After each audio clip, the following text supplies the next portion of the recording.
క్రీస్తునందు ప్రియమైన దేవుని బిడ్డలందరికీ ప్రభువైన యేసుక్రీస్తు యొక్క పరిశుద్ధమైన శక్తివంతమైన నామంలో శుభాభివందనాలు తెలియజేస్తున్న House of Vision International Ministries ఫిబ్రవరి మాసం 9వ తారీఖు 2026 సంవత్సరం.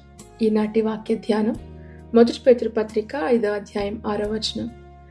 దేవుడు తగిన సమయమందు మిమ్మును హెచ్చించినట్లు ఆయన బలిష్టమైన చేతి క్రింద దీనమనస్కులై యుండి. దేవుని యొక్క హస్తం క్రింద వినయముతో దీన మనసుతో ఉన్నప్పుడు ఆయన తన సమయంలో ఉన్నత స్థితికి హెచ్చిస్తారు. ఇది ఈ లేఖన భాగం యొక్క అర్థం. పేతురు తన యొక్క పత్రికలో క్రైస్తవ విశ్వాసులకు రాస్తున్న భాగం. వారు అవమానంలో ఉండొచ్చు, ప్రశంసలు ఏమీ కూడా వాళ్ళకి చెందలేదు, బాధలో ఉన్నారు, ఎటువంటి ప్రాముఖ్యమైన అధికారాలు కూడా లేవు. అటువంటి పరిస్థితుల్లో దేవుడు చెప్తున్న వాగ్దానం, ఇప్పుడే మిమ్మల్ని హెచ్చిస్తాను అనలేదు, తగిన కాలం నందు మిమ్మల్ని హెచ్చిస్తాను.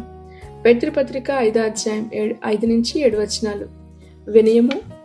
వినయము ద్వారా కృప పొందుకోవటం, పొందుకున్న కృపను బట్టి ఎదురు చూస్తూ చింత పడకుండా ఉన్నప్పుడు దేవుని యొక్క శ్రద్ధ మన మీద ఉంటుంది. ఈ యొక్క వచనాల యొక్క భావం ఇది. ఈ వచనం మనకి తక్షణ విజయము వాగ్దానం చేయట్లేదు, కానీ విధేయతతో వినయముతో మనం వెళుతున్నప్పుడు ఏ రీతిగా మహిమ మార్గములో మనము నిలబడగలమో ఈ యొక్క వచనం మనకి వివరిస్తూ ఉంది. దేవుని యొక్క బలమైన హస్తం, ఇది తీర్పు కాదు, బలిష్టమైన హస్తం. ఇది తీర్పు కాదు, పరిపాలన.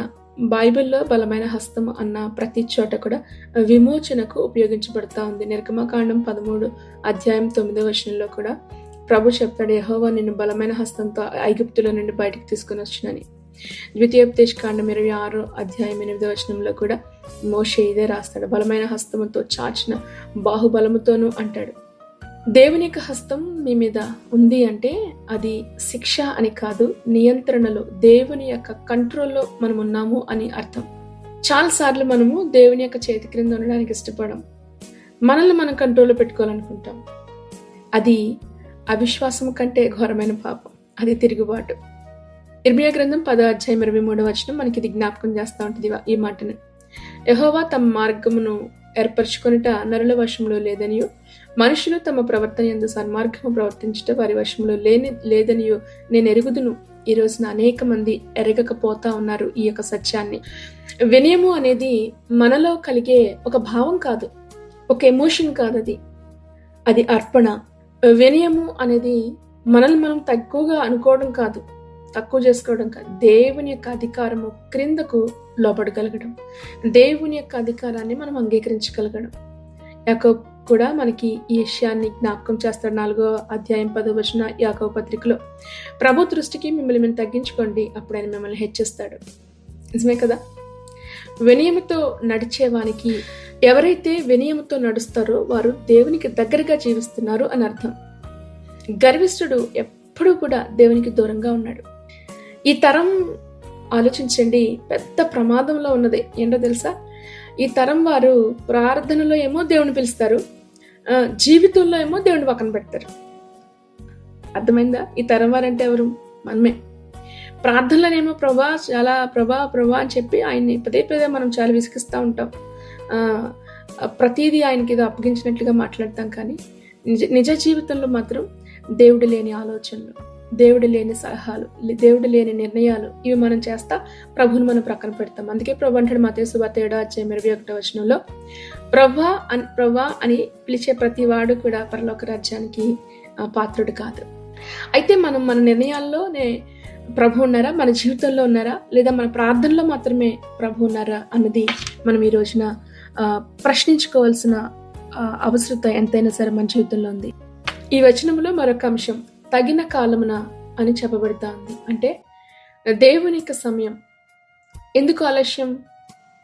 దేవుడు ఆలస్యం చేయడు, కానీ ఆయన సిద్ధం చేస్తున్నాడు.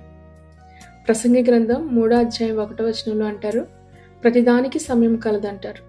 మళ్ళీ అదే అధ్యాయము 11వ వచనంలో అంటాడు, దేని కాలమందు అది చక్కగా నుండినట్లు సమస్తమును ఆయన నియమించున్నాడు. చూసారా, మొదట ప్రతిదానికి సమయం ఉంది, కానీ అది చక్కగా అందంగా సుందరంగా చేయడానికి దేవుడు సమయాన్ని తీసుకుంటున్నాడు.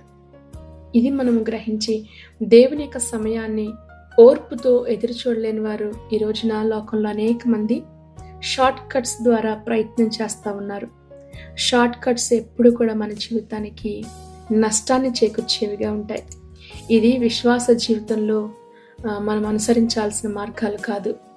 అది విశ్వాస జీవితంలో ఒక ఫెయిల్యూర్ మాత్రమే షార్ట్ కట్స్ అనేది. 5వ అంశం, ఆయన మిమ్మును హెచ్చించినట్లు, అంటే ఆయన మిమ్మును ఉన్నత స్థితికి హెచ్చించును.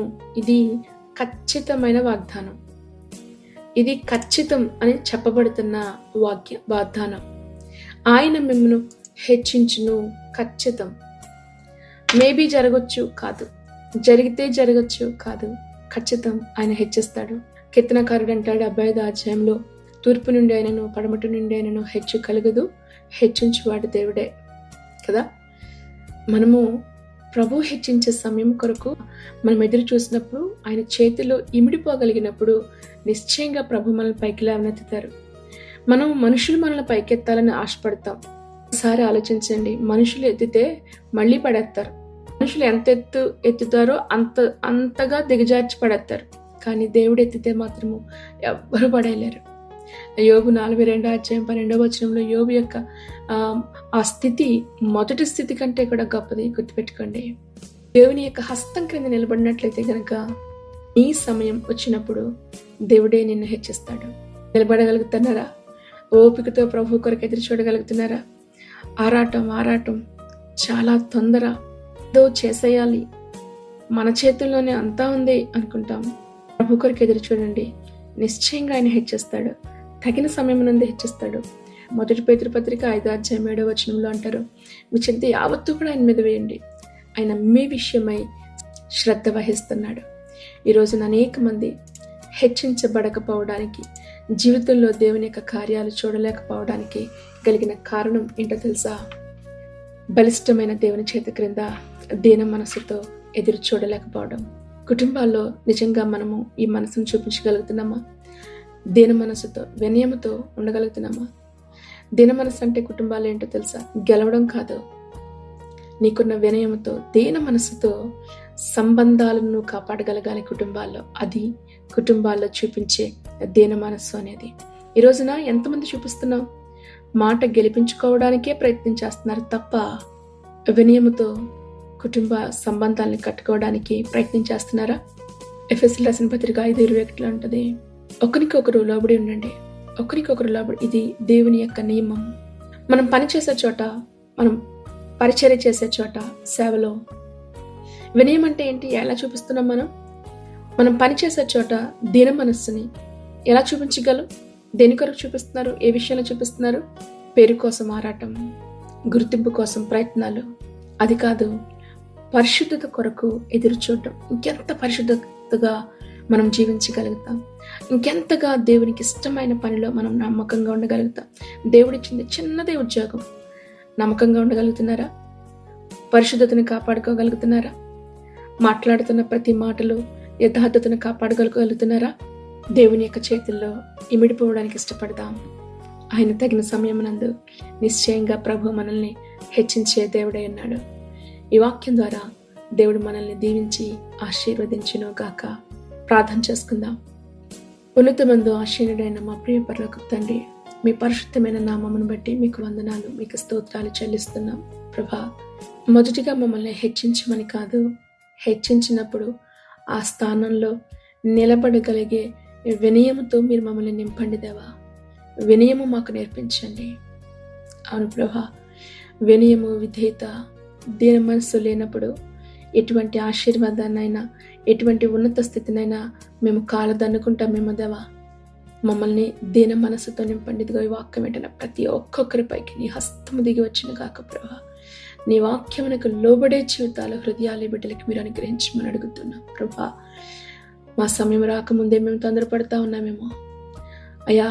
నీ సమయంలో ప్రభా, నీ మార్గంలో, నీ చిత్తములో మీరు మమ్మల్ని తగిన సమయం నందు ప్రభా నీవి మమ్మల్ని హెచ్చించే దేవుడు, నీకు స్తోత్రాలు. నిన్ను నమ్ముతున్నామయ్యా. అయినా నీవిచ్చిన మాట యథార్థమైనది. భూమి ఆకాశములు తొలగిపోయిన నీ మాట ఒక్క పొల్లైనను తొలగదయా. ఆయన మీ బిడ్డలంగా మమ్మల్ని మేము హెచ్చించడం ద్వారా, మేము దీవించడం ద్వారా, మేము ఫలించడం ద్వారా నీ నామము ఘనపరచబడుతున్నది గనుక మమ్మల్ని ఉన్నత మనసులో నువ్వు నిలబెట్టే దేవుడవు గనక దీన మనసుతో నీ అర్థం మేము నేర్చుకునటం మాకు నేర్పించండి. నీ చేతిలో ఇమిడిపోవటం మాకు నేర్పించమని అడుగుతూ కుటుంబాలలో సమాధానము నింపండి. కుటుంబాలలో దీన మనసు ప్రతి ఒక్కొక్కరిలో, అవును, కుటుంబ సంబంధాలను కాపాడుకునే వారంగా మేము ఉండాలయా. పని చేస్తున్న చోట నమ్మకత్వం, యథార్థత, పరిశుద్ధతను ప్రభా మేము పొందుకునే వారికి ఉండాలి. చేస్తున్న సేవ పరిచర్యలో ప్రభా మనుషులు గుర్తించాలని కాదు, మనుషుల ముందు కనపడాలని కాక నీ చిత్తము నెరిగిన వారమే ప్రభా మమ్మల్ని మేము తగ్గించుకుంటుందేవా పరిశుద్ధతను కాపాడుకున్నట్టులో మేము ఆసక్తి కలిగి ముందుకు సాగటకు సహాయం చేయండి. నీకు వందనాలు. ఇదిగో ఈ వాక్యం వెంటనే ప్రతి ఒక్కొక్కరి హృదయాలలో మీ సమాధానం కుమ్మరించండి. నైనా నీ ఆత్మ ఇచ్చే నడిపింపును నీ బిడ్డలకి మీరు దయచేయమని అడుగుతున్నాము తండ్రి. నీకు స్తోత్ర. శాశ్వతమైన జీవమును మాకు ఇచ్చటకు ఇష్టపడుతున్న దేవా నీకు వందనాలు. నీ ఉన్నతమైన రాజ్యం కొరకు సిద్ధపరచండి, బలపరచండి. వాక్యం ఏ స్థలాల్లో అయితే వినబడుతుందో ప్రతి స్థలాన్ని కూడా నువ్వు దీవించు ప్రభా. ప్రతి ఒక్కొక్కరి హృదయంలో మీ సమాధానం కుమ్మరింపచేయమని, అనారోగ్యంతో ఉన్న వారిని మీరు ముట్టే స్వస్థపరిచి లేవనెత్తండి. చేయి విడిచిపెట్టబడి ప్రభా ఒంటరి స్థితిలో ఉన్న వారికి ధైర్యాన్ని ఇవ్వండి ప్రభా, బలపరచండి. గుండె చెదిరిన వారిని ఆదరించండి తండ్రి. నీకు స్తోత్రాలు. గాయములతో ఉన్న వారిని గాయాలను మీరు కట్టండి ప్రభా. నీకు వందనాలు. యవన బిడ్డలకి విశ్వాసంలో నిలబెట్టండి, స్థిరపరచండి. ఓర్పుతో ప్రభా ముందుకు సాగటకు నువ్వు సహాయం చేయి. వారు చేస్తున్న ప్రతి ప్రయత్నాల్లో కూడా మీరు సఫలపరచమని నైనా మరొకసారి నీ కృప కలిగిన హస్తాలకి దినాన్ని అప్పగిస్తున్నాం. నేను చేస్తున్న ప్రతి ప్రయత్నాలను మీరు సఫలపరచమని, మీ క్షేమము, భద్రత నేను ఈ వాక్యం వెంటనే ప్రతి ఒక్కొక్కరి చుట్టూ, వారి కుటుంబాల చుట్టూ ఉంచి నడిపించమని ప్రభువైన యేసుక్రీస్తు నామములో ప్రార్థించి నీ బిడ్డలను ఆశీర్వదిస్తున్నాము తండ్రి. ఆమేన్, ఆమేన్. ప్రభువైన యేసుక్రీస్తు కృప మీ అందరికీ తోడై ఉండి నడిపించును గాక. ఆమేన్. God bless you. Thank you all.